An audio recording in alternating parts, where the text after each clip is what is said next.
Hi, my name is Candy. This is my friend Debbie, and we are Grandmas Out of Control. Today, we are videoing our third recording. Mhm. And there's no surer proof that we feel that God has led us to do this after we looked at ourselves in the first two. If we wanted to be famous, we would have done this years ago when we were younger and more attractive. So we've decided to add the scarves. Yes, cover up the turkey neck a little bit.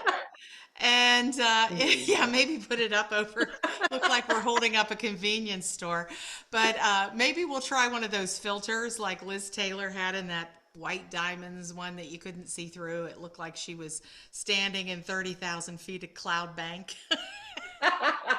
Or or if that doesn't work, Jeremy, he's the silent member of our team. Jeremy, can you do a witness protection thing for us where our voices are masked and our faces are masked? Here's your chance, Jeremy. See what you can do. But past that, let's not worry about our attributes. Let's start talking about God's attributes. And we've done some research here, and there's a particular book by A.W. Tozer called The Knowledge of the Holy that has chapter by chapter listed the attributes of God as listed in the Bible. Exactly. So today we're going to be talking about justice, mercy, and grace. What Yes. does that mean, Debbie? Well, look, the best way I've ever heard it explained is by a mutual friend of ours, that justice looks like you speeding down a highway and you're pulled over by a policeman and he issues you a ticket. That's justice because you committed the crime, you deserve the ticket. There you go. That's justice. Mercy is if you were speeding down that same highway and that same policeman pulls you over and looks at you and says, you know what, you were speeding, but it's okay. I'm going to let this one pass. I'm not going to give you a ticket. That is mercy. And grace looks like the same circumstance. You're driving down the highway, the policeman pulls you over, and not only does he not give you a ticket or let you off from this, he hands you $1,000.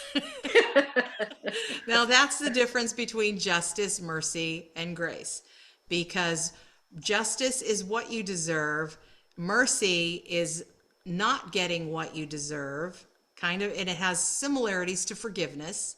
And then there's grace, that not only do you not have the penalty that you deserve for your infraction, is that you're rewarded on top of it.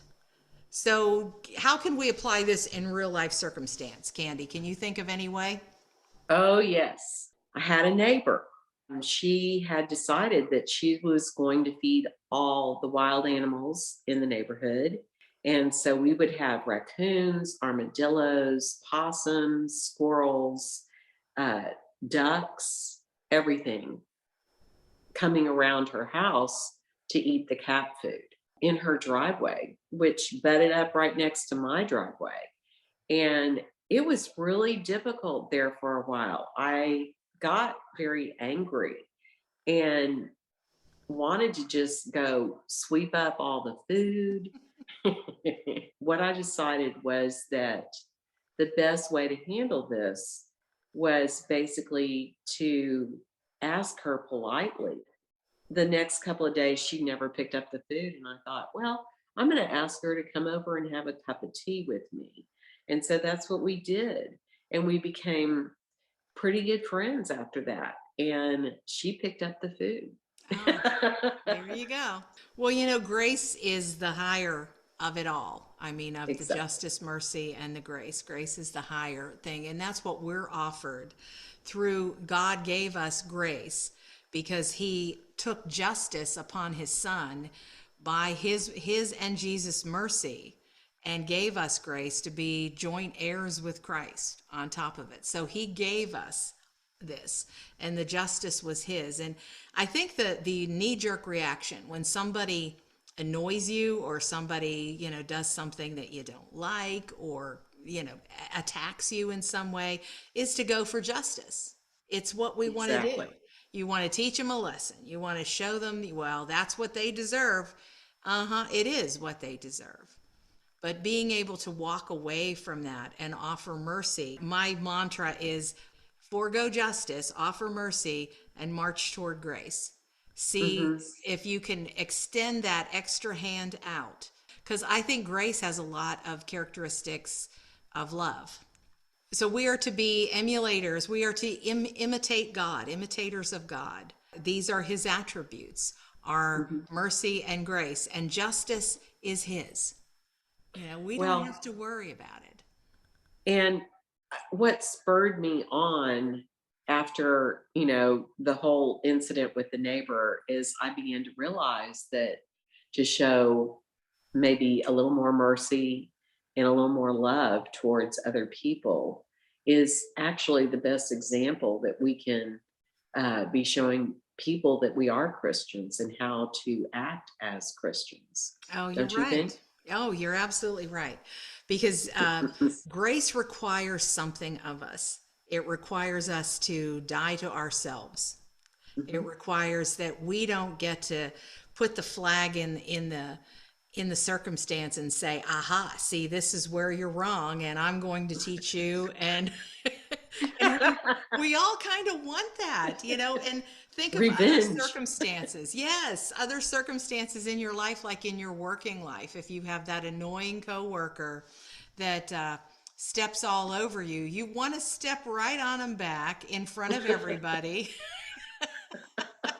and say, it's coworkers, friends. Yes. That person on Facebook who's always in the wrong, the person who posts constantly their political arguments.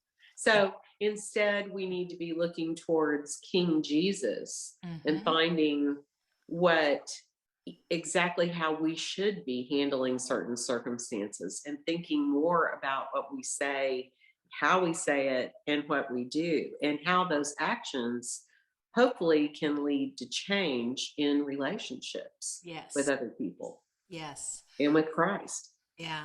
Grace really does change everything, but it's costly.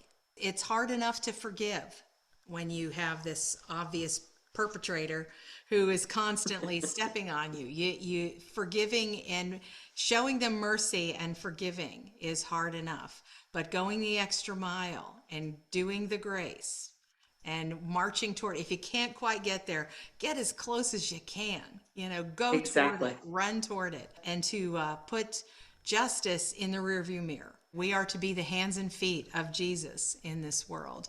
And if we are going to be imitators of God, we need to understand his characteristics and to do the best we can to apply his characteristics to ourselves, which comes at a price. And that's your own personal will, your element of control in the situation. So control means a lot more prayer, being down on your knees. As someone told me one time, to have camel knees, because you have been on your knees so long praying for different people or for you to change, somehow to find it in your heart to change towards what Christ would have you do. Camel knees was a good way to put it. That is. And praying for somebody that you don't necessarily like, that has annoyed you, is the best way to be able to work toward grace, praying for them instead of yourself. I'm Candy. I'm and Debbie. That's sorry. And we are grandmas out of control because God is always in control. Absolutely. Thanks so much for listening. We'll see you next time.